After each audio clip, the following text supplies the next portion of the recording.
ये video special offer सिर्फ starting के 500 स्टूडेंट्स के लिए ही है। क्रेजी जीके ट्रिक और रूट एप्लीकेशन पर फ्रेंड्स आपको स्पेशल डिस्काउंट पर ये कोर्स अवेलेबल कराया जाएगा। डिस्क्रिप्शन और कमेंट बॉक्स में जो लिंक दी गई है उस लिंक पर क्लिक करें और इस स्पेशल ऑफर का फायदा उठाएं। हेलो नमस्कार, गुड मॉर्निंग। मैं हूं सिकंदर और आप अपने बेहतर भविष्य के लिए निरंतर प्रयास कर रहे होंगे। आज का जो अपना लेक्चर होगा राजस्थान की झीलें, है ना, राजस्थान की झीलें एवं बावड़ियां हम स्टार्ट करने वाले हैं। इससे पहले जो हमने कंप्लीट किया था राजस्थान की सारी नदियों को बहुत ही डिटेल से और बहुत ही अच्छी तरीके से, बहुत ही अच्छे अच्छे ट्रिक्स यूज करके वो हमने किया था। इसमें भी उसी टाइप से इसी टॉपिक को बहुत अच्छे से पढ़ेंगे। तो स्टार्ट करते हैं आज का ये सेशन। ओके, राजस्थान की झीलें एवं बावड़ी, राजस्थान की झीलें एवं बावड़ी को हम स्टार्ट करते हैं और देखते हैं। अगर मैं बात करूं झीलों के प्रकार निर्माण के आधार पर, राजस्थान में जो झीलें है और निर्माण के आधार पर अगर मैं बात करूं तो हो जाएगा, एक झील हो जाएगी बालसन झील, है ना। देखो, निर्माण के प्रकार के आधार पर अगर मैं बात कर रहा हूं तो बालसन झील किसे कहते हैं? वे झील जिसके चारों तरफ पहाड़ियां हो तथा पहाड़ियां हो तथा पहाड़ियों से घिरे अभिकेंद्रीय अफवाह वाले क्षेत्र को बालसन कहते हैं, है ना। इसका बेस्ट एग्जाम्पल है सांबर झील। सांबर झील कहां पर है?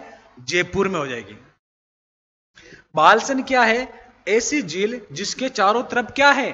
पहाड़ियां है। इसको समझते हैं। अगर मैं बात करूं जैसे एक पहाड़ी ये हो जाएगी आपके, और इसके बाद में अगर बात करूं इसके एक पहाड़ी ये हो गई, एक इधर हो गई और एक इधर हो गई, और इन पहाड़ियों के बीच में कोई झील है तो इस हम झील को किस नाम से जानेंगे? प्लाया झील के नाम से, सॉरी बालसन झील के नाम से जानेंगे। कौन सी झील? बालसन झील। तो बालसन झील का जो एग्जाम्पल है वो आपका कौन सा हो जाएगा? सांबर झील हो जाएगा। सांबर झील के चारों तरफ क्या है? पहाड़ियां ही पहाड़ियां। सांबर झील के चारों तरफ क्या मिल रहा है? हमें पहाड़ियां मिल रही है। ठीक है, यहां तक कोई दिक्कत नहीं होगी मेरे हिसाब से। देखो, अब आ जाएगा प्लाया झील। मरुस्थल में दो बालुका स्तूप के मध्य पाई जाने वाले गर्त को प्लाया झील कहते हैं। ठीक है, मरुस्थल में क्या होता है? बालू के टिल्ले होते हैं दोनों तरफ, चारों तरफ, और उसमें से जल भर जाता है, बरसात का पानी भर जाता है। जब ये जल बन जाता है और वो क्या बन जाती है? झील बन जाती है। इस टाइप की झीलों को हम क्या बोलेंगे? प्लाया झील बोलेंगे। मरुस्थल में बनने वाली झील को किस नाम से जानेंगे? प्लाया झील के नाम से जानेंगे। और इसका एग्जाम्पल हो जाएगा डिडवाना झील। अभी ये डिडवाना झील कहां हो जाएगी? आपके डिडवाना कुचामन में। डिडवाना कुचामन में ये हो जाएगी डिडवाना कुचामन। ये जो राजस्थान ज्योग्राफी आपको करवाई जा रही है, नवीनतम जिलों के अनुसार, नए जिलों के अनुसार ये सारी चीजें करवाई जा रही है। ओके, तो समझ में आ गया? एक बार वापस समझ लो, बालसन क्या है? बालसन के चारों तरफ क्या होगी? पहाड़ियां होगी। बालसन के चारों तरफ क्या होगी? पहाड़ियां होगी, और जिन पहाड़ियों के बीच में कोई झील है और इन पहाड़ियों से नदी आकर इसमें बह रही है, आकर इसमें गिरती है, तो उसको हम बोलेंगे बालसन झील, है ना। अभी केंद्रीय, बाहर से आकर किसी एक केंद्र पर नदियों का जाना, उसमें पानी का जाना, तो वो हो जाएगी आपकी बालसन हो जाएगी। और प्लाया क्या होगी? बालू का स्तूप के मध्य, चारों तरफ क्या है? ये बालू का टिल्ला है और इधर भी क्या है? बालू का टिल्ला है। तो इसके बीच में जो झील बनेगी, है ना, ये आपका बालू का टिल्ला, और ये भी आपका हो जाएगा बालू का टिल्ला है, मतलब बालू का स्तूप, बालू का टिल्ला।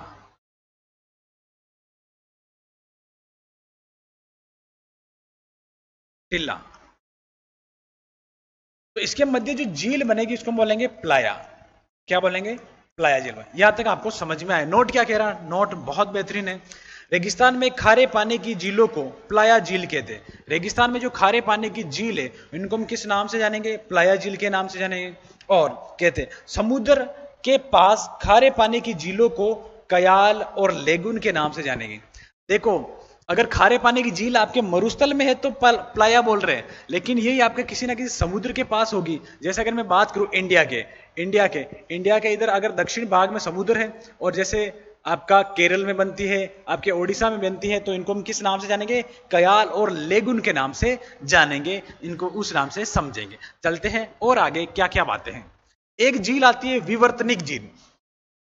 एक झील कौन सी आ जाएगी? विवर्तनिक झील। पृथ्वी में होने वाले आंतरिक हलचलों के कारण बनी झील को विवर्तनिक झील कहते हैं। बनी झील को विवर्तनिक झील बोलेंगे।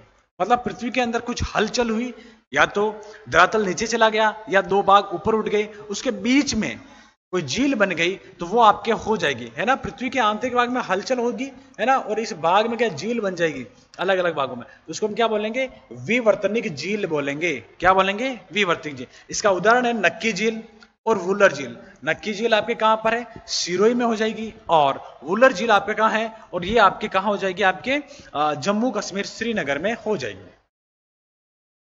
एक आता है क्रेटर झील। ज्वालामुखी मुख पर बनी झील को क्रेटर झील कहते हैं। क्या बोलेंगे? क्रेटर झील बोलेंगे। इसको समझो। देखो क्रेटर क्या होता है? ये अर्थ है ना, ये सर पे धरातल है।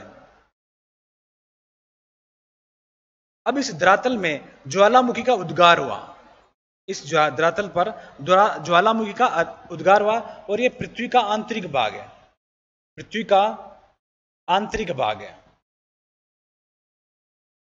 जब ज्वालामुखी आता है, क्या आता है? ज्वालामुखी। अब ये ज्वालामुखी जब इस टाइप से फैल जाता है और पठार बना देता है ना, ये जब ठंडा हो जाता है तो इस मुख पर, इस मुख को हम क्या बोल रहे हैं? क्रेटर। ठंडा होने के बाद यहां जल भर जाएगा। क्या भर जाएगा? जल भर जाएगा। तो इसको किस नाम से जानेंगे?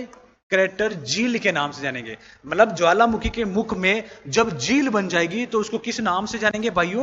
क्रेटर झील के नाम से जानेंगे। इसका एग्जाम्पल क्या है? ध्यान रखना, रामगढ़ झील 12।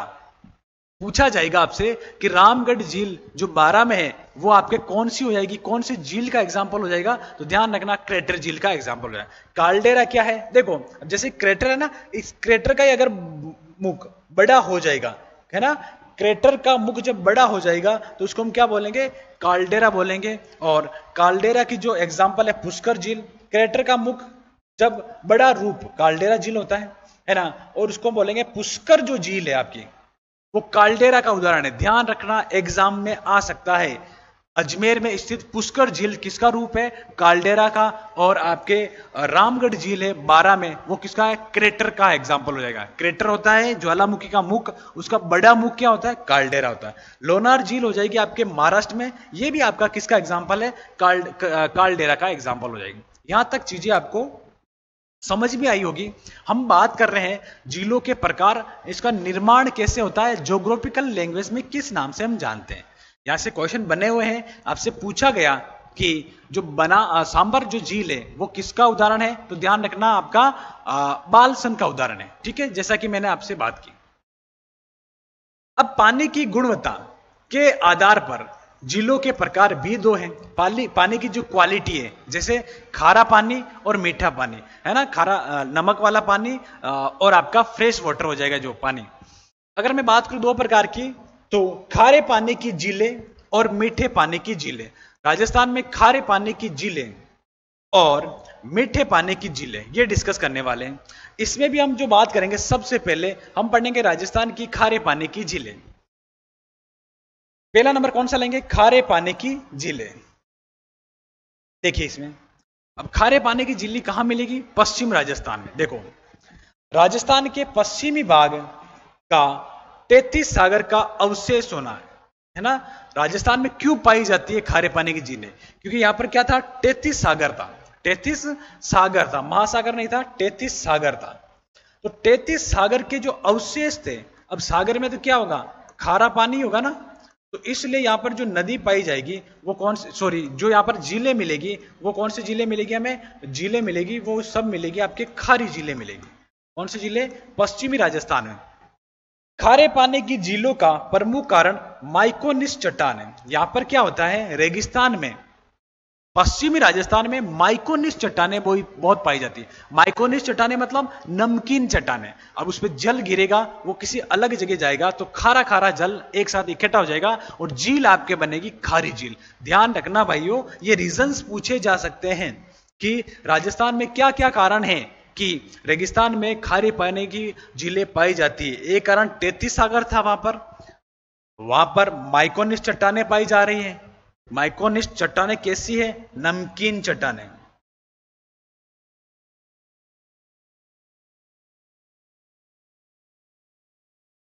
कैसी चट्टानें हो जाएगी आपके?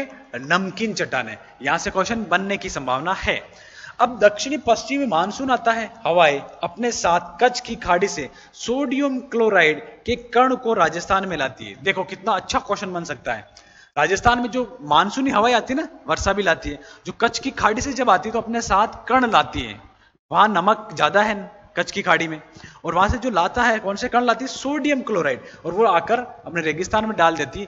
इसके कारण भी आपकी रेगिस्तान में जो पानी है वो खारा है और खारी झीलों का निर्माण हो रहा है। खारे पानी की सर्वाधिक झीलें कुचामन डिडवाना में है ना। कौन सा जिला? पहले नागौर में था, लेकिन अब हमें ध्यान रखना, अब हमें क्या ध्यान रखना, नवीनतम आंकड़ों के हिसाब से कुचामन डिडवाना में खारे पानी की झीलें पाई जाती है। खारे पानी की झीलें पाई जाती है। एक वर्ड आ रहा है अमील। अमील क्या है? नमक से संबंधित अधिकारी। जो नमक जब उत्पादन होता है तो उससे संबंधित जो अधिकारी होता है उसको हम क्या बोलेंगे? अमील बोलेंगे। क्या बोलेंगे? अमील बोलेंगे। देवल, नमक निर्माण में लगी निजी संस्थाएं। देवल किसे बोलेंगे? जो प्राइवेट जो सेक्टर है, इंस्टीट्यूट है, जो नमक के निर्माण में लगे हुए हैं, उसको हम बोल रहे हैं देवल के नाम से जान रहे हैं। देखो ये छोटी छोटी टर्म्स है, आपसे सीधा पूछा जा सकता है, इनको इग्नोर करके हम नहीं जा सकते, ठीक है? इग्नोर नहीं कर सकते, ठीक है? आगे अगर आप मैथ्स के हर टॉपिक को कॉन्सेप्चुअली पढ़ना चाहते हैं और जल्द से जल्द हर क्वेश्चन को सॉल्व करना चाहते हैं तो फ्रेंड्स क्रेजी जीके ट्रिक और रूट एप्लीकेशन पर मैथमेटिक्स का कंप्लीट फाउंडेशन बैच अवेलेबल है, जहां पर मैथ्स, अर्थमेटिक और एडवांस दोनों ही कवर किए गए हैं। साथ में फ्रेंड्स यहाँ पर आपको systematically topic wise video lecture मिलते हैं, टॉपिक वाइज पीडीएफ्स मिलती हैं और प्रैक्टिस टेस्ट मिलते हैं, जिनको पढ़ने के बाद आप मैथ्स की हर प्रॉब्लम को सॉल्व कर पाएंगे। कमेंट बॉक्स और डिस्क्रिप्शन में इस कोर्स की लिंक दी गई है, जहाँ पर फ्रेंड्स आपको स्पेशल प्राइस पर यह कोर्स अवेलेबल हो जाएगा, तो एक बार जरूर चेकआउट करें। आगे बढ़ते हैं। अब देखो ये राजस्थान की खारे पानी की झीलों के आगे, राजस्थान की खारे पानी की झीलें, राजस्थान की खारे पानी की झीलें, झीलें की जो ट्रिक है वो हो जाएगी, है ना। इस ट्रिक के माध्यम से सारी खारे पानी की झीलें याद करवा दूंगा मैं आपको। क्या होता है, आपसे कभी कभी ये पूछा जाता है कि इनमें से कौन सी खारे पानी की झील है, इनमें से कौन सी मीठे पानी की झील है। तो इसलिए हमें खारे पानी की सारी याद कर लो, बाकी जो बचेगी मीठे पानी की झील बचेगी, ठीक है। तो खारे पानी की अगर झीलें की अगर मैं बात करूं तो ट्रिक हो जाएगा, बाप रे साड़ी का पल्लू कुत्ता फाड़े नावा, है ना। बाप रे साड़ी का पल्लू कुत्ता फाड़े और नावा, नावा मतलब भागना, है ना। बाप रे साड़ी का पल्लू कुत्ता फाड़े नावा। इस ट्रिक के माध्यम से राजस्थान की खारे पानी की झीलें एकदम से क्लियर हो गई। एक ट्रिक में ओवरऑल आपकी जो झीलें है खारे पानी की वो सारी क्लियर हो गई। देखते कौन कौन सी। बात से हो जाएगा बाप झील, बाप से क्या होगा? बाप, बात से बाप। पे से पोकरण, रेस से रेवासा, इस सा से सांबर झील, सांबर झील। डी से डिडवाना झील, का से कावोद झील, इस पे से पंचपदरा झील, पचपदरा झील। लू से लुणकरण सर झील, कु से कुचामन झील, ता से ताल छापर झील, इस फे से फलोदी झील और डे से डेगाना झील, और लास्ट में नावा से नावा झील। ये आपके नावा हो जाएगी कहां? नागौर में। देखते हैं। अब इस ट्रिक के माध्यम से हमने सीखा कि सारी खारे पानी की झीलें हो गई। आप 1 से 2 बार, 2 से 3 बार लिखोगे, याद करोगे, लिखोगे, याद करोगे तो जिंदगी भर नहीं भूल पाओगे, है ना। जिंदगी भर नहीं भूल पाओगे। अब हम चलेंगे एक एक झील का डिटेल से एक्सप्लेनेशन करेंगे, व्याख्या करेंगे, ताकि आपका क्वेश्चन, कोई सा भी क्वेश्चन किसी भी एग्जाम से छूटे नहीं।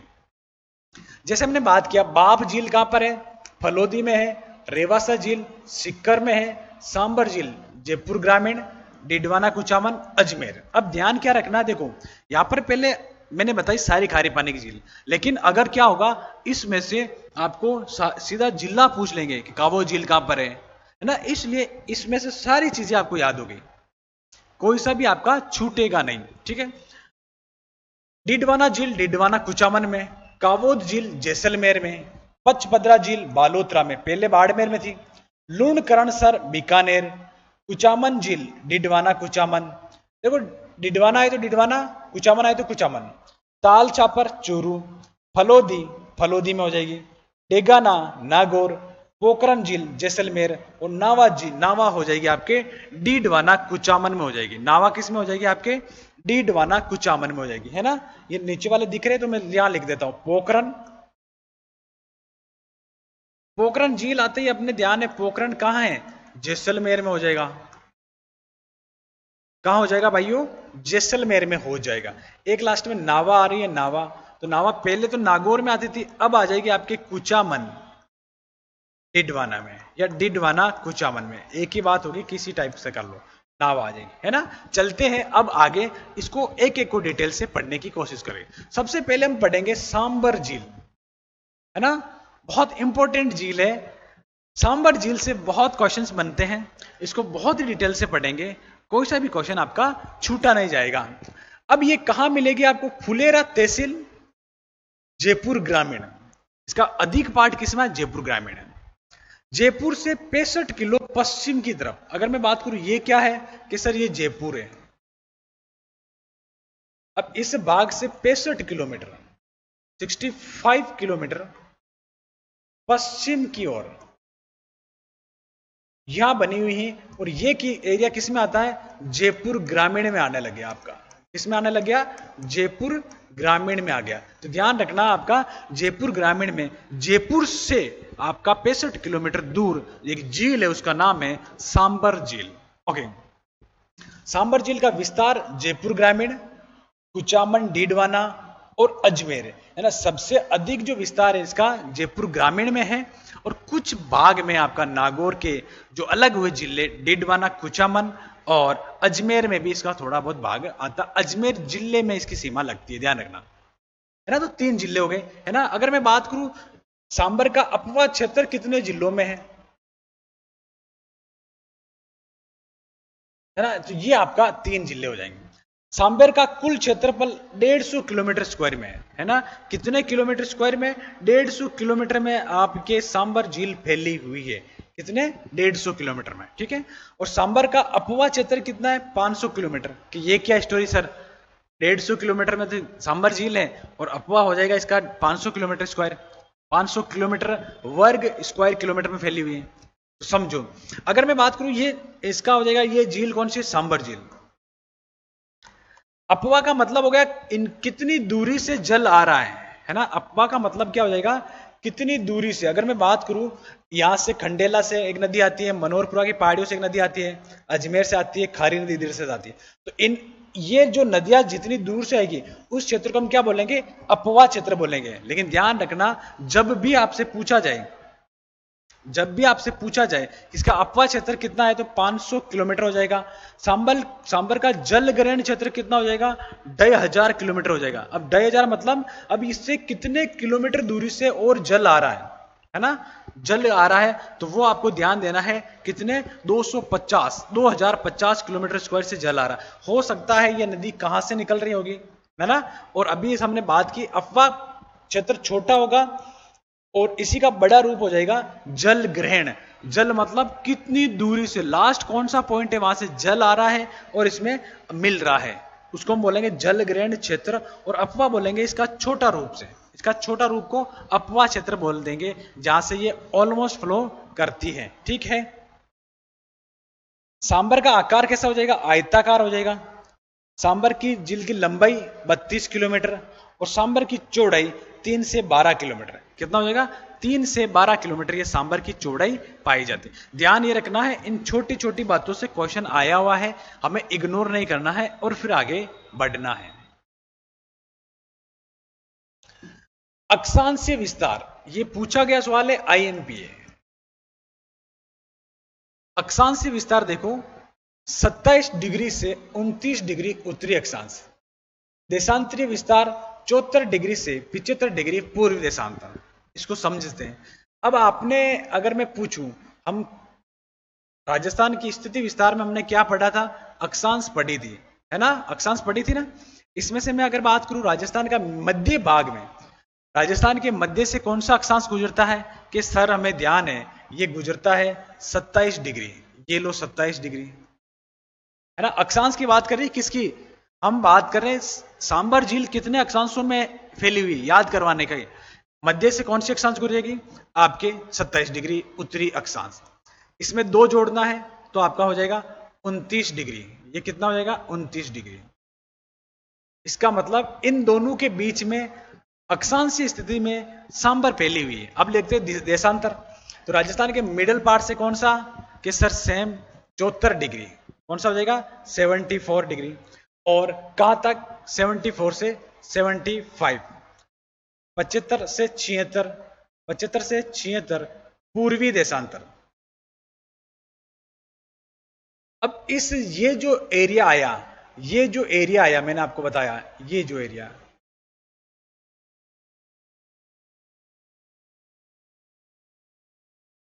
ये आपका हो जाएगा क्या? सांबर झील हो जाएगी। आप ये क्या हो जाएगी? आपके सांबर झील हो जाएगी। जब भी आपको पूछा जाए कि सांबर का अक्षांशीय और देशांतरीय विस्तार कितना है, 27 मध्य से गुजरता 27 से 29 और 74 से 75, बहुत इजी तरीके से याद हो जाएगा। और इसके बीच में कौन? सांबर झील स्थित है। ठीक है, हो सकता थोड़ा ऊपर शिफ्ट हो, लेकिन ये मैं आपको समझाने के लिए बताया। ठीक है, ये भारत में सबसे प्राचीन खारे पानी की झील है। सबसे प्राचीन है खारे पानी की झील। ये भारत की सबसे बड़ी आंतरिक खारे पानी की झील है। भारत की सबसे बड़ी झील है, लेकिन कहां है? आंतरिक है, समुद्र के पास नहीं है। समुद्र के पास होती तो आंतरिक नहीं होती। आंतरिक मतलब ये किसी भी समुद्र को सीमा टच नहीं करती है, किसी लैंड एरिया के या धरातल के बीच में स्थित है। भारत की सबसे बड़ी आंतरिक खारे पानी की झील। ये राजस्थान की सबसे बड़ी प्राकृतिक झील है। सबसे बड़ी प्राकृतिक झील है। प्राकृतिक झील मतलब क्या होता है? ये अपने आप प्रकृति ने बनाई है। और कृत्रिम झील मानव निर्मित, है ना। 2 चीजें आती है। झीलें भी 2 तरह की होती है। एक तो प्राकृतिक, अपने आप बन गई, अर्थ में भूकंप आया, हलचल आई, उससे बन गई। और एक हो जाएगी मानव ने उसे चिनाई करके बनवाया, किसी राजा महाराजा ने बनवाया, तो वो आपके कृत्रिम हो जाएगी। अगर अपने आप बनने में या प्राकृतिक बनने में सबसे बड़ी झील के सर सांबर झील। कौन सी झील? सांबर झील हो जाएगी। अब अगर मैं बात करूं राजस्थान में सर्वाधिक नमक उत्पादित करती है, राजस्थान में सबसे अधिक नमक का उत्पादन कहां होता है? तो वो हो जाएगा आपके किस जगह पर? सांबर झील में हो जाएगा। ध्यान रखना, ये भारत की दूसरी बड़ी झील है ना। प्राकृतिक रूप से तो सबसे बड़ी है, लेकिन वैसे दूसरी बड़ी झील है। चिल्का झील ओडिशा भारत की प्रथम खारे पानी की झील है। खारे पानी की दूसरी बड़ी झील है ना। यहां सबसे प्राचीन है, लेकिन सबसे बड़ी आंतरिक झील है। सिविल सर्विसेज के लिए सबसे affordable course friends crazy GK trick और रूट एप्लीकेशन पर अवेलेबल है आरएम 2.0। इस कोर्स के अंदर जीएस के सभी इंपॉर्टेंट सब्जेक्ट्स को डिटेल में कवर किया गया है। साथ साथ फ्रेंड्स यहाँ पर आपको आंसर राइटिंग की प्रैक्टिस कराई जाती है, इंडिविजुअल मेंटरशिप दी जाती है और सिविल सर्विसेज को क्रैक करने के लिए क्या बेस्ट स्ट्रेटेजी हो सकती है, इस पर भी बात की जाती है। तो एक बार जरूर चेकआउट करें क्रेजी जीके ट्रिक का civil services foundation batch RM 2.0। खारे पानी की सबसे बड़ी आंतरिक झील भारत की, लेकिन ऐसे डायरेक्ट आ जाएगी खारे पानी की सबसे बड़ी झील भारत की कौन सी है? तो वो हो जाएगी आपके चिल्का झील। वो हो जाएगी आपके चिल्का झील, खारे पानी की दूसरी सबसे बड़ी झील, दूसरी सबसे बड़ी झील। ये आपका हो जाएगी सांबर, और पहली हो जाएगी आपके चिल्का झील, ओडिशा में स्थित है। देश के कुल नमक उत्पादन का लगभग 8.70 नमक सांबर झील से प्राप्त होता है ना। सबसे अधिक नमक का उत्पादन राजस्थान की झील है, उसका नाम है सांबर झील। ओवरऑल इंडिया में कितना करती है? ये आपके 8.7% भाग पर 8.7% नमक का उत्पादन करती है भारत के कुल का। ओके, देखिए सांबर में नमक उत्पादन का कार्य सांबर सॉल्ट लिमिटेड करती है। कौन सी कंपनी करती है? सांबर सॉल्ट नमक की उत्पादन कर रही है। और सांबर साल्ट लिमिटेड जो हिंदुस्तान साल्ट लिमिटेड की सहायक कंपनी है ना। मेन कंपनी कौन सी है? हिंदुस्तान सॉल्ट लिमिटेड, इसकी सहायक सांबर सॉल्ट लिमिटेड। इस कंपनी की स्थापना किसकी? हिंदुस्तान की कंपनी की कंपनी में 60 और 40 का अनुपात है ना। अगर मैं बात करूं 60 किसका है? हिंदुस्तान का, हिंदुस्तान कंपनी का। 40 किसका है? सांबर साल्ट का, सांबर सॉल्ट का, है ना। और ये 60 किसका हो जाएगा? आपका हिंदुस्तान कंपनी का। ये आपके इसमें रेशियो है, परसेंटेज है, ध्यान रखना। इस हिंदुस्तान कंपनी की स्थापना कब हुई? 30 सितंबर आपका सितंबर 1964 की स्थापना हो जाती है। ध्यान रखना, ये भी पूछा जाता है। हिंदुस्तान सॉल्ट लिमिटेड की स्थापना कब होती है? 1964 में हो जाएगी। साल्ट म्यूजियम बना हुआ है सांबर पे, जो कहां हो जाएगा? जयपुर ग्रामीण में हो जाएगा। राजस्थान भारत का एकमात्र, ये राजस्थान का एकमात्र, सॉरी भारत का नहीं राजस्थान है, ये राजस्थान का एकमात्र साल्ट म्यूजियम है। कौन सा? Sambhar salt museum. कहां है? जयपुर ग्रामीण में। सांबर झील को अंग्रेजों ने 1869 में जयपुर और जोधपुर रियासत से लीज पर लिया था। अंग्रेजों ने लीज पर कब लिया था? 1870 में। कभी कभी ध्यान रखना 1869 में लिया था, लेकिन 70 भी आता है। दोनों डेट्स आपको मिलेगी कहीं ना कहीं, तो ध्यान रखें 69 70 है ना। एक आ जाए तो फिर 69 करना, लेकिन 70 भी आए तो भी आपको यही ध्यान रखना। लीज पर किससे लिया? जयपुर और आपका जोधपुर से। जयपुर जोधपुर रियासतें हुआ करती थी पहले, वहां से इसको लीज पर ले लिया गया। बिजोलिया शिलालेख, कौन सा शिलालेख हो जाएगा? बिजोलिया शिलालेख। 1170 के अनुसार सांबर झील का निर्माण चौहान शासक वासुदेव ने करवाया। किसने करवाया? वासुदेव ने करवाया। चौहान शासक वासुदेव ने निर्माण करवाया। किसका? सांबर झील का। ध्यान रखना, पूछा जा सकता है। वासुदेव ने 1170 में कौन से शिलालेख के अनुसार? तो आपका हो जाएगा बिजोलिया शिलालेख के अनुसार। लेकिन हम बात करेंगे ज्योग्राफिकल, भौगोलिक दृष्टि से प्राकृतिक झील है ना। बालसन का उदाहरण है। आईएमपी कर लेना भाई, शब्द 3 है लेकिन क्वेश्चन भी 3 बन रहे हैं। प्राकृतिक झील, बालसन का उदाहरण सांबर झील, है ना। इस झील पर जयपुर, फुलेरा, नागौर राजमार्ग इसी झील से गुजरता है ना। देखो जयपुर से फुलेरा और नागौर जो राजमार्ग जाता है, एनएच जाता है, वो कौन सी झील से गुजर रहा है? वो इसी झील से गुजर रहा है। अब हम बात करेंगे रामसर साइट। रामसर साइट क्या होती है? ऐसी जगह जो नम भूमि होती है, जहां पर हमेशा आर्द्रता रहती है, उनको एक सम्मेलन हुआ था ईरान में, रामसर नामक जगह पर। उस जगह पूरे ओवरऑल अगर इंडिया की बात करें, वर्ल्ड की बात करें, तो वो जगह इसमें शामिल हो जाती है रामसर में, तो रामसर साइट के नाम से जानी जाती है। ये समझो कि नम भूमि, आर्द्र भूमि। तो राजस्थान में कितनी है? 2 है। इसमें से एक हो जाएगी आपके सांबर झील। सांबर झील रामसर साइट का उदाहरण है। रामसर साइट को शामिल की गई। सांबर को 23 मार्च 1990, 23 मार्च भगत सिंह, याद आया, 1990 में रामसर साइट में शामिल किया गया। ये ध्यान रखना, 1990 में किया। किसको? सांबर को, और रामसर साइट में शामिल किया। अक्टूबर 1981 को पहली रामसर साइट में केवला देवी गना पक्षी विहार भरतपुर को शामिल किया गया। मतलब पहले किसको शामिल किया गया? आपका प्रथम ये हो जाएगा केवला देव गना पक्षी विहार भरतपुर। और द्वितीय बार कौन सा है? दूसरी बार, सेकेंड बार किसको किया गया? आपके सांबर को किया गया। सांबर को पहला हो गया आपका 1983, दूसरा हो जाएगा आपका 1990। इसमें क्या आपका केवला देव, क्या हो जाएगा? केवला देव।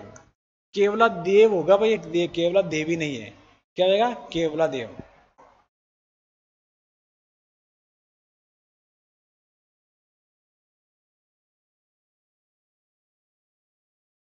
ठीक है, ये हो जाएगा आपका केवला देव हो जाएगा। तो इसमें केवला देव 90 में हो गया आपका सांबर, मतलब 83 में केवला देव को, 90 में सांबर को किया गया। ठीक है, 2 रामसर साइट है राजस्थान में, सांबर झील और केवला देव गना पक्षी विहार भरतपुर हो जाएगा। देश की सबसे बड़ी पक्षी त्रासदी 11 नवंबर 2000 2019 को, 11 नवंबर 2019 को क्या हुआ था कि 11 नवंबर 2019 को सांबर झील में कुछ पक्षी आते हैं बाहर से, सर्दियों में पक्षी आते हैं एशिया से, उत्तरी एशिया से पक्षी आए तो वहां पर एक रोग फैल गया। उस रोग से वहां पर जो पक्षी की त्रासदी हुई थी, हजारों पक्षी मौत के घाट उतर गए। बहुत ही दुखद और बहुत ही, अगर बात करें तो बहुत दुख का एक ये चर्चा का विषय था। पहली बार इतनी जगह एक साथ जो पक्षी की मौत हुई, उससे पूरा देश एकदम से सदमे में आ गया, है ना। तो रोग कौन सा था? एवियम बिटुलिज्म बीमारी से हजारों पक्षियों की मौत हो गई। इस कारण सांबर झील देश में चर्चा में रही, है ना। तो ये पूछा जाता है कि सांबर कौन सी पक्षी त्रासदी कौन सी झील पर आई? सांबर झील पर। रोग कौन सा था आपका? रोग जो हो जाएगा एवियम बिटुलिज्म। कौन सा रोग हो जाएगा? एवियम बिटुलिज्म रोग हो जाएगा और हजारों पक्षी मर गए थे। सांबर झील ये कौन सी हो जाएगी? आपके झील हो जाएगी। सांबर झील में उत्तरी एशिया से सर्दियों में बड़ी संख्या में राजहंस या फ्लेमिंगोज आते हैं। क्या आते हैं? राजहंस बोलते हैं जिसे, या इंग्लिश में अगर बात करें तो फ्लेमिंगोज आते हैं। लेकिन इन फ्लेमिंगो को पता नहीं था कि 11 नवंबर 2019 को हमारे साथ जो होने वाला है वो जिंदगी में एक बहुत बड़ा भयानक दृश्य होगा। हजारों पक्षी एक साथ इस रोग के कारण मर गए। फिर सरकार ने इसके ऊपर एक कमेटी भी बिठाई, क्या कारण था, क्या हुआ, कैसे रोग फैला, है ना। लेकिन वो एक बाद की बात है। जब एक बड़ी त्रासदी पक्षियों के साथ ऐसी होती है, जानवरों के साथ होती है, तो इंसान और मानव जीवन के लिए एक कहीं ना कहीं कलंक का काम करता है। तो ये कौन सी झील हो जाएगी? आपके सांबर झील पर ये घटना हुई थी, 11 नवंबर 2019 में हुई थी, है ना। तो ध्यान रखें, या तो 1919 में हुआ था, है ना। 1919 में क्या हुआ था? हजारों लोग मर गए थे। जलियांवाला बाग हत्याकांड याद है? तो उसके 100 साल बाद आप याद करो कि अपना सांबर झील पर क्या हुआ था। पक्षी भी उसी तरह मौत के घाट उतर गए थे, है ना। तो ये आपको याद हो जाएगा, कहीं ना कहीं 1919 से रिलेट किया मैंने, ठीक है। चलते हैं इसी के बारे में आगे और समझने के लिए। सांबर झील का तल समुद्र तल से भी नीचा है ना। सांबर झील का जो तल होता है सी लेवल से नीचा है, ध्यान रखें। सांबर झील औसत समुद्र तल से लगभग 367 मीटर है ना। जो औसत सांबर झील का जो औसत समुद्र तल है वो कौन सा हो जाएगा आपका? 667 मीटर हो जाएगा। ध्यान ये रखना है। मुगल बादशाह अकबर का विवाह सांबर झील में हुआ था। सांबर झील में नहीं हुआ था, सांबर के पास हुआ था, है ना। सांबर झील के पास में हुआ था, सांबर झील के पास हुआ था, मतलब सांबर झील के पास एक सिटी गांव सांबर है, वहां पर हुआ था। ये नहीं सांबर झील में तैर के शादी कर रहे थे मुगल अकबर बादशाह, है ना। ठीक है, ये समझ आना। शाकंभरी माता का मंदिर सांबर झील के पास है। कौन सा मंदिर? शाकंभरी, जयपुर ग्रामीण। नालीसर मस्जिद सांबर में है, सांबर की झील के पास में है। कौन सी? नालीसर मस्जिद। पीके फिल्म की शूटिंग भी यहां हुई थी, है ना। पीके फिल्म की पूरी नहीं, कुछ पार्ट यहां पर किए गए। ध्यान रखना, आपको पूछा जा सकता है कि सांबर झील पर कौन सी फिल्म की शूटिंग हुई, तो पीके आई थिंक आपने सबने देखी होगी, है ना, पीके। ठीक है, तो ये हो जाएगा आपका सांबर झील हो जाएगी। और आगे अगर इसके बारे में है तो जानकारी देखते हैं। और क्रेजी जीके ट्रिक लाया है आप सभी के लिए करंट अफेयर्स का वन स्टॉप सोल्यूशन। इस पैकेज में आपकी करंट अफेयर्स की हर प्रॉब्लम का सोल्यूशन है। यहाँ पर आपको ईयरली, मंथली, वीकली, डेली हर करंट अफेयर्स को टॉपिक वाइज सिस्टमेटिकली कवर किया जाता है। पीडीएफ नोट्स प्रोवाइड किए जाते हैं, डिटेल ई बुक मिलती है, 1000 वर्ड लाइनर्स आपको मंथली अपडेट्स किए जाते हैं लास्ट टाइम रिवीजन के लिए, और साथ में फ्रेंड्स यहाँ पर प्रैक्टिस टेस्ट और क्विज प्रोवाइड किए जाते हैं ताकि आप हमेशा एग्जाम रेडी रहें। तो एक बार जरूर चेकआउट करें क्रेजी जीके ट्रिक और रूट एप्लीकेशन पर करंट अफेयर्स का वन स्टॉप सोल्यूशन। सांबर झील, अब देखो ज्योग्राफिकल हिसाब से क्वेश्चन बनने का जो स्लाइड है, क्वेश्चन है, टॉपिक है, अगर बात करूं तो आ गया है सांबर से। सांबर में गिरने वाली नदियां, यहां से ये देखो बहुत प्यारी सांबर झील बनाई गई। ये कौन सी झील है? सांबर झील। अब देखो एक पहाड़ी, उसका नाम है खंडेला की पहाड़ी है। ये पहाड़ी कौन सी है? खंडेला की पहाड़ी। इजी याद हो जाएगा, खंडेला नदी निकलती है ना। खंडेला की पहाड़ी से खंडेला नदी निकलती है और ये नदी आकर कहाँ मिल जाती है? आपके सांबर में मिल जाती है। ठीक है, यहां तक कोई दिक्कत नहीं होगी। खंडेला की पहाड़ियां, खंडेला की नदी और सांबर में मिल जाएगी। इधर पहाड़ियां हो जाएगी मनोरपुरा की पहाड़ियां। मनोरपुरा की पहाड़ियां आपके कहां पर है? जयपुर ग्रामीण में।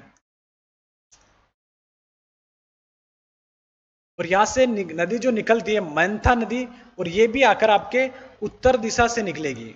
उत्तर दिशा से, उत्तर दिशा में आकर सांबर में मिल जाएगी। किसमें मिल जाएगी? सांबर में मिल जाएगी। ठीक है, अब आ जाइए रूपनगढ़ नदी अजमेर।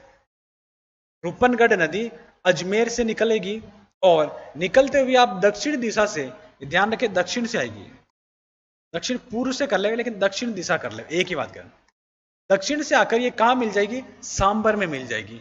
ठीक है, किसमें मिल रही है? आपके सांबर में। एक नदी और खारी नदी, खारी नदी नागौर से आ रही है और ये भी कहां मिल रही है? और खंडेला आ रही है आपके डीडवाना कुचामन से।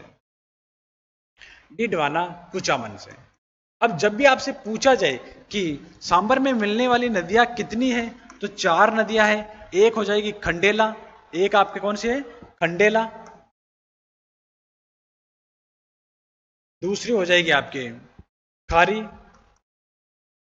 तीसरी मेंथा, चौथी हो जाएगी आपके खंडेला, खारी, मेंथा और रूपनगढ़। कौन सी हो जाएगी? रूपनगढ़ नदी हो जाएगी। खंडेला, खारी और मेंथा और रूपनगढ़ आपके सांबर में गिरने वाली नदियां। तो ध्यान रखना, इनका कभी भी पूछे ना आपसे विलय स्थान कहां पर है, उद्गम तो बता दिया। खंडेला खंडेला की पहाड़ियों से, मेंथा मनोरपुरा की पहाड़ियों से, खारी नागौर से और रूपनगढ़ अजमेर से। इसको हमने वैसे नदियों में बहुत डिटेल से किया था, लेकिन ये सारी नदियां इसमें गिरती हैं। और चारों तरफ क्या है? पहाड़ियां है ना, पहाड़ियां हैं। तो पहाड़ियों से गिरने वाले के बीच में बनने वाली को हमने किस नाम दिया था? बालसन का नाम दिया था। कौन सी झील का नाम दिया था? बालसन का नाम दिया था। तो इस पिक्चर के माध्यम से आप देख सकते हैं कि इसमें सांबर है, पहाड़ियों के बीच में है तो बालसन बोलेंगे, बालू का स्तूप के बीच में है तो प्लाया बोलेंगे। तो ये सांबर किसका एग्जाम्पल हो गया? आपके बालसन का एग्जाम्पल हो गया। नदियां कितनी हो गई? 4 नदियां हो गई, खंडेला, खारी, मेंथा और रूपनगढ़। नोट क्या कह रहा है? जब भी नोट आता है तो इसका मतलब तबहील आता है। नोट ये कह रहा है कि सांबर में सर्वाधिक नमक बहाकर लाने वाली नदी मेंथा नदी। देखो भाई, ये नदी जो है ना उत्तर दिशा से आती है मेंथा, ये सबसे अधिक नमक लाती है। ध्यान रखना, सांबर में सर्वाधिक नमक लाने वाली नदी हो जाएगी आपके मेंथा नदी हो जाएगी। भूलना नहीं है, मेंथा सांबर में सबसे अधिक नमक लाती है। अब इसके बाद आ गई डीडवाना झील। दूसरी कौन सी आ जाएगी? आपके डीडवाना झील आ जाएगी। डीडवाना झील की अगर मैं बात करूं, डीडवाना कुचामन है ना, डीडवाना झील जो हो जाएगी आपके डीडवाना कुचामन में हो जाएगी। डीडवाना से डीडवाना, पहले आप नागौर में आ रही थी। उपनाम ध्यान रखें, खालडा झील, इसे खालडा झील भी बोलते हैं। क्या बोलते हैं? खालडा झील। ये किसका एग्जाम्पल है? प्लाया का झील। तो इसका मतलब क्या हो गया? इसके चारों तरफ क्या है? चारों तरफ क्या होगा? बालू का स्तूप। चारों तरफ बालू का स्तूप से गिरी होगी, स्तूप से गिरी होगी। और इस बालू का स्तूप में जो बनेगी उसको हमने प्लाया नाम दिया था। तो इसका मतलब ये किसका एग्जाम्पल है? प्लाया का एग्जाम्पल है, उदाहरण हो जाएगा। कौन सा? डीडवाना झील। इसकी लंबाई कितनी है? तो 4 किलोमीटर है मात्र। यहां नमक उत्पादन राजस्थान में, नमक उत्पादन राजस्थान स्टेट केमिकल वर्क्स। रट लो या याद कर लो या समझ लो, क्वेश्चन जो बनता है वो इस लाइन से बनता है कि राजस्थान स्टेट केमिकल वर्क्स द्वारा कहां उत्पादन किया जाता है? डीडवाना झील में। अब देखो, इससे पहले जो हम इस झील का नमक खाने योग्य नहीं है। अब ध्यान रखना है, खाने योग्य नहीं है तो क्या है यहां पर? Chemical, Rajasthan state chemical works. मतलब अगर केमिकल है तो खाने योग्य होगा क्या? नहीं होगा। तो इसका मतलब ध्यान ही रखना है, केमिकल और खाने। अब पूछ रहे जाए राजस्थान की कौन सी झील है जिसका नमक खाने योग्य नहीं है, तो खाएंगे कौन सा? हम नहीं खाएंगे, केमिकल वाला नहीं खाएंगे। तो केमिकल और खाने योग्य नहीं है डीडवाना। कितने अच्छे तरीके से आपको दिमाग में बिठाने की कोशिश कर रहे हैं हम, जिससे कि आपका गलत नहीं हो। क्यों? राजस्थान स्टेट केमिकल वर्क्स आते ही आपके पास बहुत सारे ऑप्शंस आएंगे, सांबर है, डिडवाना है, लूणकरण, परचपद्रा, लेकिन हमें ध्यान रखना है कौन सा है, डिडवाना है। क्योंकि खाने योग्य क्यों नहीं है, क्योंकि सोडियम की जगह सल्फेट की मात्रा अधिक पाई जाती है। सोडियम की जगह सोडियम क्लोराइड होता तभी तो हम खाएंगे, लेकिन इसमें मात्रा किसकी ज्यादा हो रही है, सल्फेट की मात्रा अधिक ज्यादा हो रही है। तो सल्फेट खाने योग्य नहीं होता है, वो कहीं ना कहीं बॉडी को नुकसान पहुंचाता है। ठीक है। 10 अक्टूबर 2008 को काट के इसका निजीकरण कर लिया गया। निजीकरण कब किया गया, ध्यान रखिए, 10 अक्टूबर 2008 में इसका क्या हुआ, निजीकरण हुआ। खाने योग्य नहीं है तो निजीकरण कर लिया गया, है ना, खाने योग्य नहीं है। या निम्न इकाइयां स्थित है, संयंत्र स्थित है, कहां पर, डिडवाना में। सोडियम सल्फेट वर्क्स कागज उद्योग के लिए। अब देखो खाने योग्य नहीं है तो नमक का कोई तो उपयोग करेंगे, कुछ ना कुछ तो यूज करेंगे। तो क्या कर रहे हैं, कागज का उद्योग, कागज उद्योग में कागज की सफाई करने में, तो कागज उद्योग में इसका यूज होता है। तो यूज कौन सा होता है, sodium sulphate works, sodium sulphide factory का के लिए, चमड़ा उद्योग के लिए। इसमें क्या होता है, चमड़े की सफाई की जाती है, चमड़े की घिसाई की जाती है, चमड़े को गलाया जाता है इस नमक के द्वारा, है ना। अब खाने योग्य नहीं है तो हम किसका तो यूज करेंगे, आयोडाइजेशन संयंत्र, शुद्ध नमक है ये, है ना, शुद्ध नमक हो जाएगा, खाने योग्य नहीं है। लेकिन ब्राइन नमक, डिडवाना में नमक प्राप्त करना, डिडवाना में नमक प्राप्त करना। डिडवाना झील में जो नमक प्राप्त हो रहा है उसको हम किस नाम से जानेंगे, ब्राइन नमक। ध्यान रखना, पूछा जाएगा ब्राइन नमक किस रिवर से संबंधित है, तो आपका संबंधित हो जाएगा डिडवाना से संबंधित हो जाएगा। यहां तक आपको कोई दिक्कत नहीं होती होगी, आराम से चीजें समझ में आ रही होगी, है ना, ये मैं आशा कर सकता हूं। ठीक है, लेकिन चीजें आपको कहीं ना कहीं इसी टाइप से याद करनी पड़ेगी, क्योंकि राजस्थान जैसे बड़े डिस्ट्रिक्ट में कम सीटों पर बेरोजगारों की जो लाइन है उसमें अगर सीट लेनी है तो इन चीजों को इग्नोर नहीं कर सकते, इन चीजों को आप याद करके आराम से उस सीट को ले सकते हैं, है ना। बड़ी मुश्किल होती है आजकल राजस्थान में जो गवर्नमेंट जॉब लगना, बहुत डिफिकल्ट हो गया। लेकिन हम जो यहां पर करवा रहे हैं ये कि मीडियम है जिसके माध्यम से आप उन एग्जाम तक पहुंच पाओ, क्लियर कर पाओ। ठीक है, तो किसी भी चीज को छोड़ना है, आराम से पढ़ना है, देखना है, और समझ में नहीं आ रहा तो आप अपना कमेंट जरूर आप शेयर करें, जिससे हम और इजी गोइंग करने की कोशिश करेंगे। जीएस का most awaited course 100 hour GS by एक्सेसर। फ्रेंड्स, एक्सेसर ने इस कोर्स को बहुत ही यूनिकली डिजाइन किया है। यहाँ पर कॉन्सेप्ट्स को विजुलाइज कराया गया है और जिन फैक्ट्स को स्टूडेंट्स को याद करने में दिक्कत होती है उनको ट्रिक्स के थ्रू याद कराया गया है। एक अलग अंदाज में यहाँ पर जीएस के सब्जेक्ट्स को कवर किया गया है। जिन भी स्टूडेंट्स का जीएस में स्कोर अच्छा नहीं आता है वो एक बार जरूर चेकआउट करें क्रेजी जीके ट्रिक और रूट एप्लीकेशन पर 100 आवर जीएस कोर्स बाय एक्सेसर। आगे,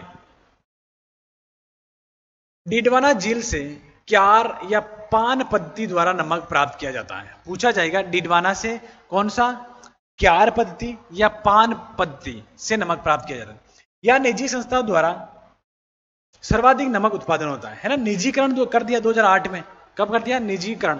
तो निजीकरण कर दिया तो अब निजी संस्थाओं में के तो द्वारा ही तो नमक प्राप्त होगा, इजी बात है, लाइन टू लाइन जुड़ी हुई है। इस झील में सोडियम लवण तैयार होता है, सोडियम लवण तैयार होता है। इस झील में कौन सा लवण तैयार होता है, सोडियम, सोडियम क्लोराइड नहीं, केवल सोडियम। ठीक है, इस झील के नीचे चिपचिपी काली कीचड़ है। कौन सा कीचड़ है, काला कीचड़ है इस झील के नीचे। तल की अगर मैं बात करूं तो कौन सा हो जाएगा, डिडवाना में आपका हो जाएगा, डिडवाना झील में। अब थर्ड नंबर जो झील आती है अपनी, कौन सी आएगी, पचभद्रा झील, है ना। यहां तक हमने जो देखा, यहां तक हमने देखा सांबर झील देखी, खारे पानी की झीलें अपनी चल रही है, उसमें डिडवाना देखी। अब हम देखेंगे आपका कौन सी, आपका पचभद्रा झील देखेंगे। ठीक है, पचभद्रा झील की अगर मैं बात करूं तो पचभद्रा जो है आपको बालोतरा में है, पहले बाड़मेर में थी, और ये एक कृत्रिम झील है। कृत्रिम झील किसी ना किसी ने मानव ने बनाई होगी, है ना। कृत्रिम झील वही है। देखो कृत्रिम और प्राकृतिक याद करने का एक ही तरीका है, आप उसके दिमाग को जब निर्माण सोचो तो अगर किसी ने, इंसान ने बनाई है तो वो हो जाएगी कृत्रिम या मानव निर्मित, है ना। कृत्रिम को क्या बोल देंगे, मानव निर्मित।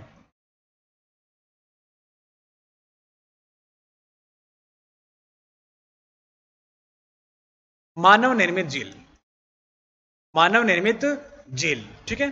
तो पचभद्रा आपके मानव निर्मित झील का उदाहरण है, कृत्रिम झील का उदाहरण है।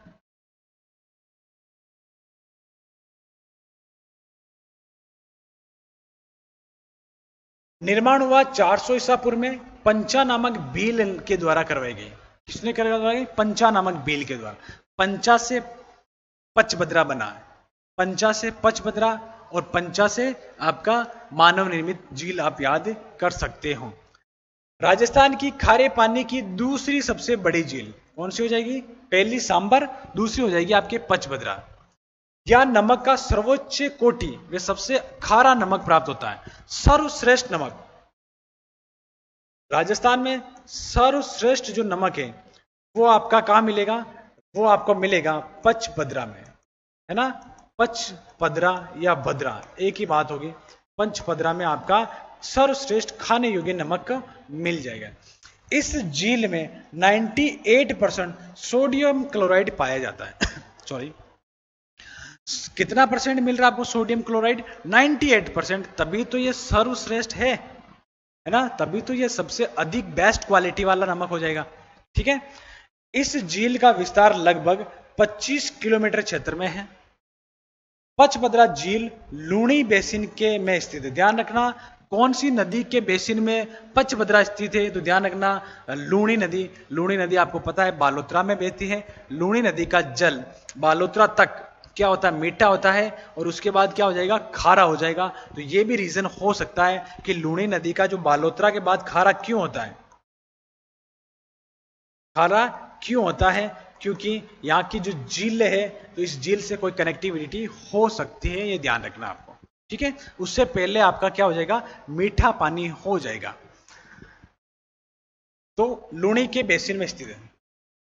नमक उत्पादन खारवल जाति करती है। पचभद्रा में कौन सी जाति करती है? खारवल जाति। मोरली झाड़ी की टहनी का प्रयोग कर स्फटिक नमक बनाती है। बहुत अच्छी लाइन है क्वेश्चन बनने वाली कि जो पचभद्रा झील है इसमें कौन सी जाति नमक का काम करती है? खारवल जाति। एक तो किससे करती है? मोरली झाड़ी की टहनी से, उसकी टहनी से प्राप्त करती है। और नमक कौन सा बनाती है? स्फटिक नमक बनाती है। कौन सा नमक बनाती है? स्फटिक बनाती है। इसको हम किस नाम से जानेंगे? रेस्ता के नाम से जानेंगे, रेस्ता के नाम से जानेंगे। देखो कितने क्वेश्चन बन गए? 4। कौन सी जाति? खारवल जाति। कौन सी झाड़ी की टहनी? मोरली झाड़ी। कौन सा नमक? स्फटिक। इस सारी प्रोसेस को किस नाम से जानेंगे? आपका रेस्ता के नाम से जानेंगे। और नदी झील कौन सी? आपके पचभद्रा झील। नोट क्या कह रहा? नोट भी इंपॉर्टेंट है। पचभद्रा झील में कुएं बनाकर भी नमक का उत्पादन किया जाता है ना। क्या बनाकर हम कर रहे हैं नमक का उत्पादन? कुएं बना के कर रहे हैं, जिसे जिसे कोसलू या कोसिया कहते हैं। पूछा जा सकता है कोसलू क्या है पचभद्रा झील में, और कोसिया क्या है? पचभद्रा जो झील है इसमें जो नमक प्राप्त होता है कहां से? कुएं से। अब एक क्वेश्चन ये भी बन सकता है कि राजस्थान की कौन सी झील है जिसमें नमक का कुएं से प्राप्त किया जाता है? तो ध्यान रखना आपका पचभद्रा झील हो जाएगी। ध्यान क्या रखना है आपको? कुएं से नमक, है ना, कुएं से नमक।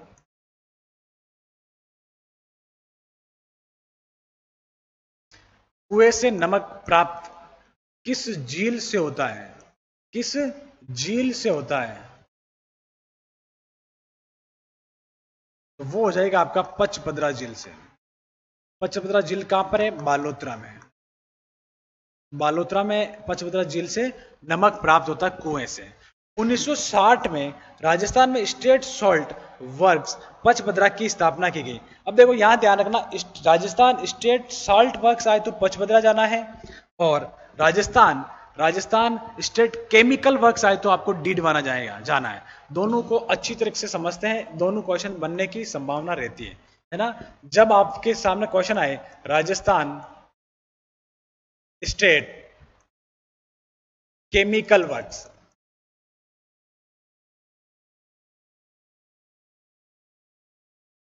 तो आपको जाना है कहां? राजस्थान स्टेट केमिकल वर्क्स है तो जाना है डिडवाना झील। डिडवाना झील ये कहां पर है? डिडवाना कुचामन में।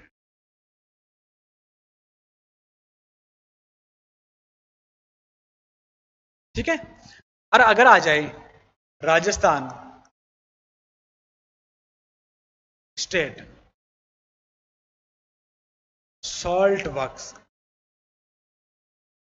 तो आपको कहा जाना है पचबदरा, बालोतरा।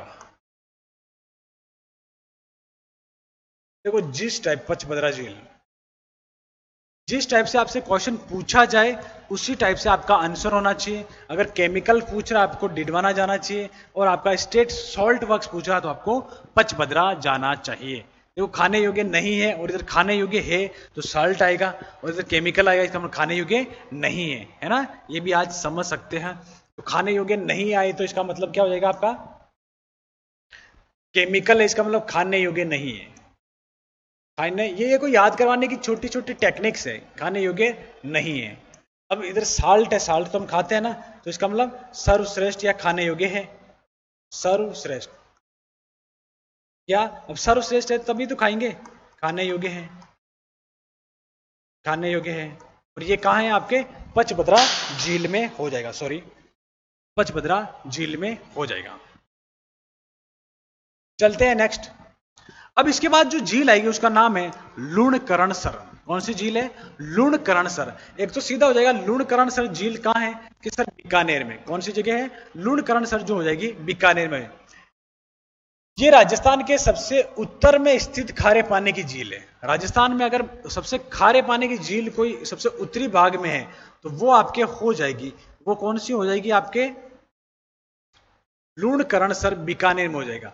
अगर मैं बात करूं तो यहां बीकानेर में हो, कौन सी, लूण करण और सर, लूणकरण सर बीकानेर में खारे पानी की सबसे उत्तरी झील, खारे पानी की, मीठे पानी की नहीं हो रही, खारे पानी की, पानी की। मीठे पानी की तो आपकी यहां पर हो जाएगी तलवाड़ा। कौन सी हो जाएगी, तलवाड़ा झील, है ना, जो कहां है कि सर हनुमानगढ़ में।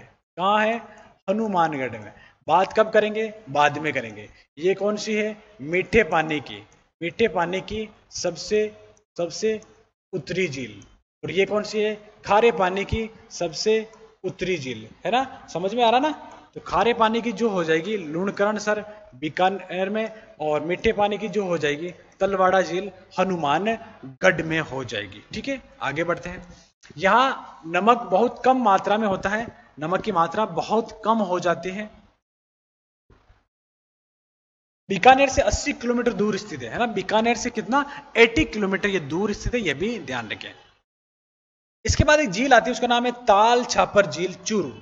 ताल छापर अभ्यारण्य भी कहां है, चूरू में, और ताल छापर झील भी कहां है, चूरू में, ध्यान रखना। चूरू में कौन सी हो जाएगी, ताल छापर झील। इस झील के पास वाला क्षेत्र काले हिरणों के लिए प्रसिद्ध है।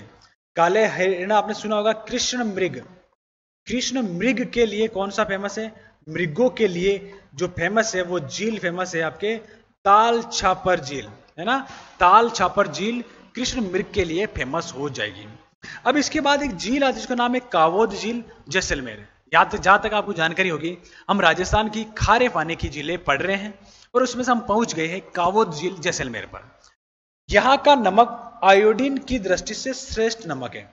आयोडीन की मात्रा की दृष्टि से श्रेष्ठ नमक कहां का है, कावोद जैसलमेर का। और लेकिन सर्वश्रेष्ठ कौन सा हो जाएगा आपका, पचबदरा का हो जाएगा, ध्यान रखना। ये लाइन आ जाए तो इसको चेपना है, वो लाइन आ जाए तो उसमें आपको उसको करना है। ठीक है, चलिए आगे चलते हैं। अब कुछ जिले उन्हीं को वापस डिस्कस कर रहे हैं जैसे हमने स्टार्टिंग में भी किया था। जिला, जिले और जिला, एक झील एक जिला में याद करना है। देखो फलोदी झील कहाँ है, फलोदी में, पहले जोधपुर में थी। पूर्व में कहां पर थी, जोधपुर में पहले, याद नहीं करना है ना। नया पूछे तो फलोदी, पुराना पूछे तो जोधपुर। ठीक है। कुचामन झील नाम से पता चल रहा है डिडवाना कुचामन, ये क्या हो जाएगा आपका, डिडवाना कुचामन हो जाएगा। पोखरण झील जैसलमेर, काछोर झील सीकर में, रेवासा झील सीकर में। काछोर झील इंपोर्टेंट हो जाएगी, ध्यान रखना, पूछा गया है। रेवासा आपके इंपोर्टेंट हो जाएगी, ध्यान रखना, पूछा गया है। ठीक है। कर्नल टॉड ने रेवासा झील का उल्लेख अपनी पुस्तक में किया था। किसमें किया था, रेवासा झील का उल्लेख अपनी पुस्तक में किसने किया था? आपके कर्नल जेम्स टोड ने किया, पूछा जा सकता है। ठीक है, बाप झील हो जाएगी आपके फलोदी में हो जाएगी। कहां हो जाएगी बच्चों? फलोदी में आपके बाप झील हो जाएगी। राज्य का पहला कोयला आधारित ऊर्जा संयंत्र यही लगा है ना। कोयले से जो ऊर्जा बनाई जाती है वो कहां लगा हुआ है? बाप झील। बाप झील कहां पर है? फलोदी में, और पहले आती थी जोधपुर में। अब हमें ध्यान रखना है फलोदी। इसके बाद एक आ जाएगी डेगाना झील नागौर। डेगाना झील कहां आ जाएगी? आपके नागौर आ जाएगी। और एक झील आ जाएगी माकली झील पाली। बाकली झील कहां पर है? पाली में। याद रखना, पूछा गया सवाल है बाकली झील राजस्थान के कौन से भाग में? पाली में हो जाएगी। लेकिन ध्यान रखना पाली में कौन सी झील है? बाकली। तो नोट क्या कह रहा है? बाकली बांध कहां पर है? जालोर में हो जाएगा। देखो बाकली झील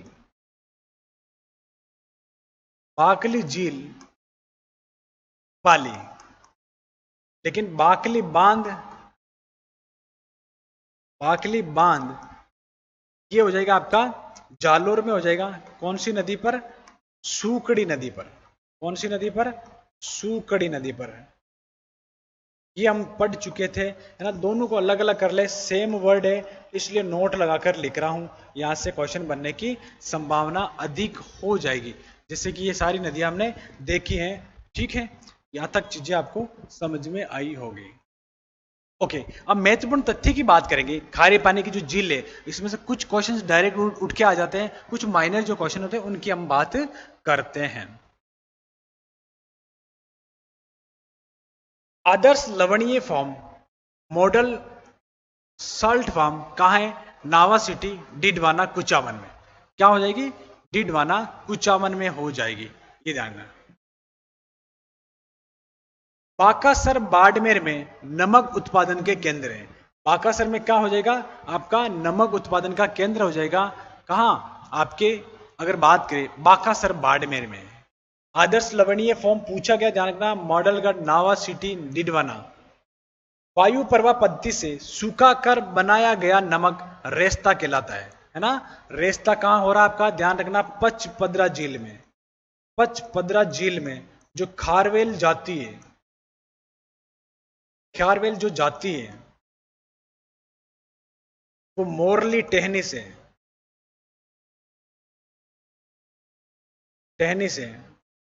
है ना, जो बनाती है उसको क्या बोलते हैं? रेस्ता बोलते हैं या रेस्ता बोलते हैं, है ना। तो ये कौन सी पद्धति है?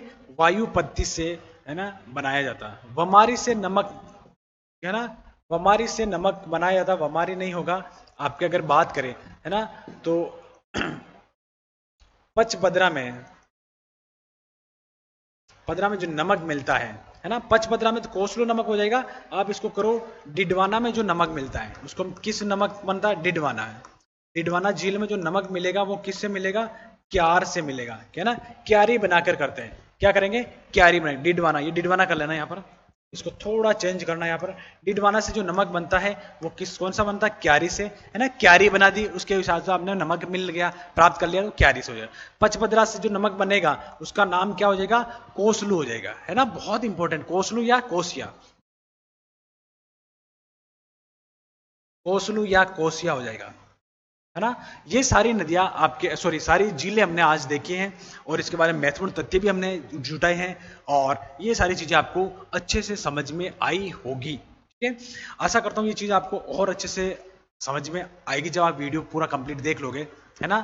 और मिलते हैं अगले जो लेक्चर होगा उसमें। अगर मैं बात करूं तो जो लेक्चर होने वाला अगला वो होगा मीठे पानी की झीलें। मीठे पानी की झीलें भी बहुत, एक भी नहीं छोड़ने वाले, सारी झीलें को हम कवर करने वाले। जिस टाइप से खारे पानी की झीलें हमने कवर की, हर एक चीज को, हर एक पॉइंट को हमने देखा, उसी टाइप से मीठे पानी की झीलें हम हर एक पॉइंट को देखने वाले हैं और राजस्थान की ऑलमोस्ट नवीनतम झीलों के अनुसार सारी झीलें देखने वाले हैं। तब तक के लिए thank you, all the best.